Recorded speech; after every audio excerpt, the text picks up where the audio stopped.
જય શ્રી કૃષ્ણ. કેમ છો બધા? Welcome to my new blog.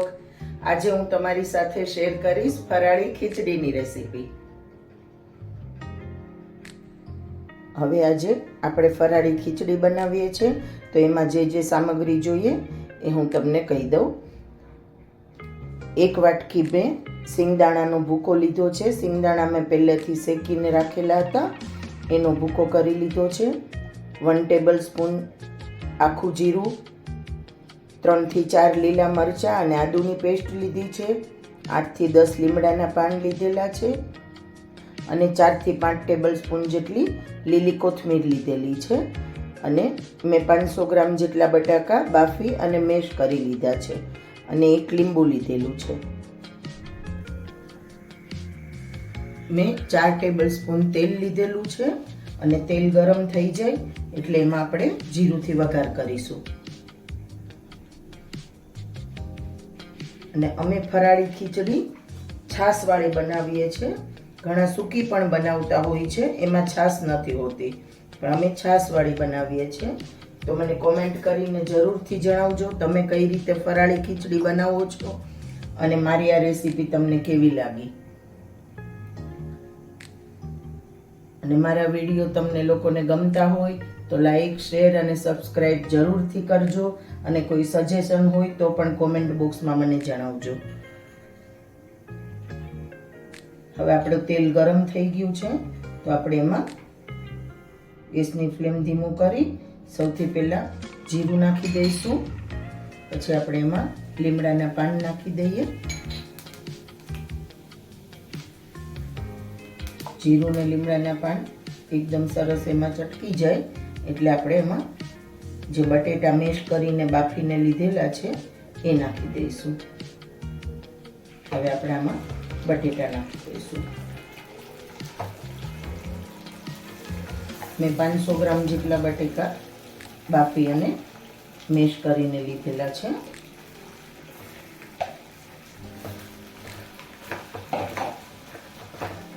હવે એમાં આપણે જે લસણ ને મરચાંની પેસ્ટ રાખેલી છે એ નાખી દઈશું.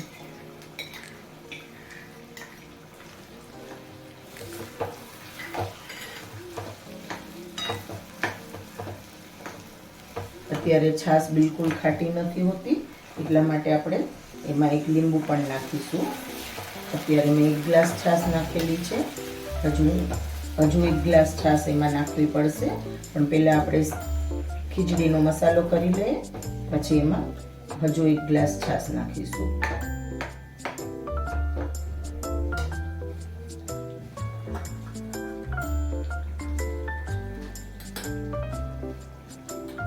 અમે ઉપવાસમાં હળદર નથી ખાતા, એટલે હું હળદર નથી નાખતી. તમે લોકો જો હળદરનો ઉપયોગ કરતા હોય ઉપવાસમાં તો તમે નાખી શકો છો. મેં 2 ચમચી લાલ મરચું પાવડર અને 1.5 ટેબલ સ્પૂન મીઠું નાખેલું છે અને હજુ 1/2 ટેબલ સ્પૂન મેં લાલ મરચું પાવડર નાખેલો છે. હવે આપણે એમાં પાછું 1 ગ્લાસ છાશ નાખી દઈશું અને ગેસની ફ્લેમને સ્લો કરી દઈશું.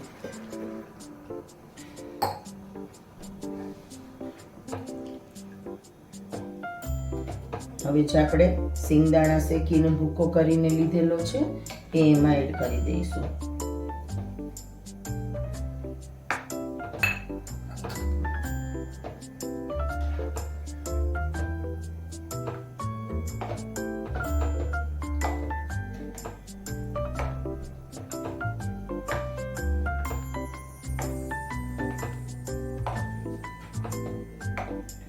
હવે એમાં આપણે 1 લીંબુનો રસ નાખી દઈશું.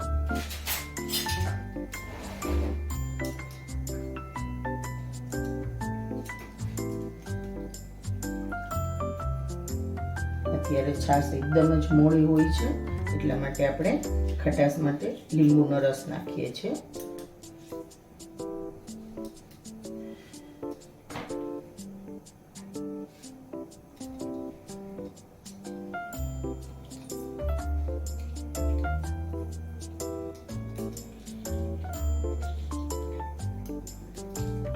હવે આપણે ખીચડીનું ગેસની ફ્લેમ એકદમ સ્લો કરી દઈશું અને એને મીડિયમ ટુ સ્લો ફ્લેમ પર ચડવા દઈશું. એકદમ સરસ ચડી જશે એટલે ખીચડીનો કલર એકદમ સરસ આવી જશે. એમાં આપણે હળદર નથી નાખેલી એટલે કલર આવતા થોડો ટાઈમ લાગશે.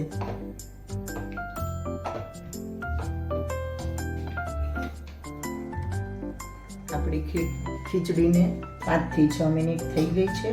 તો હવે આપણે ચેક કરી લઈએ કે રેડી થઈ ગઈ છે કે નહીં.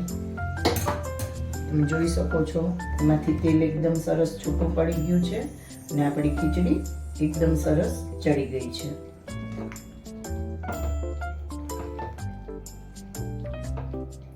દસ જ મિનિટમાં બની જતી આ ઝટપટ ખીચડીની રેસીપી તમે પણ જરૂરથી ટ્રાય કરજો અને મને કહેજો કે તમને કેવી લાગી. ને મારો વિડીયો ગમે તો લાઈક, શેર અને કોમેન્ટ જરૂરથી કરજો અને સબસ્ક્રાઈબ જરૂરથી કરજો.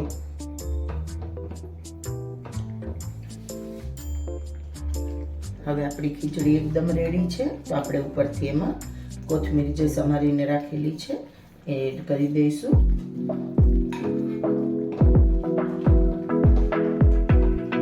અને મારી આજની ખીચડીની રેસીપી કેવી લાગી એ મને જરૂરથી જણાવજો અને મારી ચેનલને સબસ્ક્રાઈબ જરૂરથી કરજો. Thank you friends.